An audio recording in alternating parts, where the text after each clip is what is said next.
Ever wondered about the plastering process? If you live in New England, I don't really have to tell you that our part of the country is very unique when compared to other areas of the United States.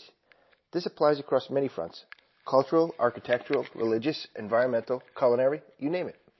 One facet that is different than other places around the country is our construction processes. Many of our construction processes are quite similar to what you may find elsewhere. Some aspects of it, though, certainly appear to be utilized more in our area and are not as customary in other regions. One specific example of this is the plastering process.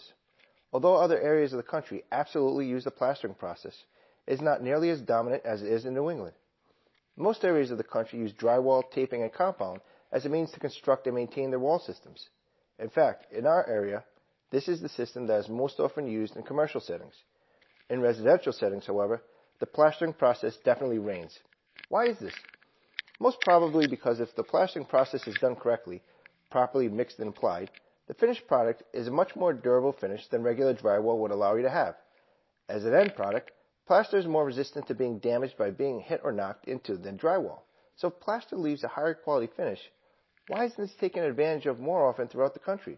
Great question, and there is certainly some good discussion to be had as to the roots of each system, plastering versus drywall, and their histories.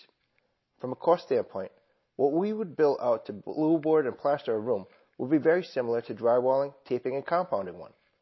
I'm just philosophically opposed to not using blueboard and plaster. A number of years ago, we were called in to assist with a rare new residential home on Cuttyhunk Island in Massachusetts.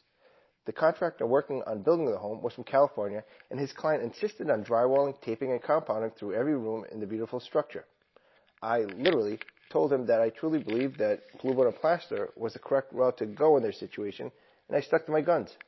The project was one that we did not end up working on because of this insistence, and although it would have been an awesome home to incorporate into the portfolio, I simply had no interest in doing something that I did not believe was the right solution given the circumstances.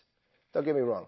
We used tons of joint compound in the process of fixing repairs that we believe warranted. For larger expanses, however, I really do believe utilizing blueboard and plaster is the way to go. Certainly if one is looking for a harder finish on their walls, nothing beats a true, well-done plaster finish, regardless of what area of the country one may live in.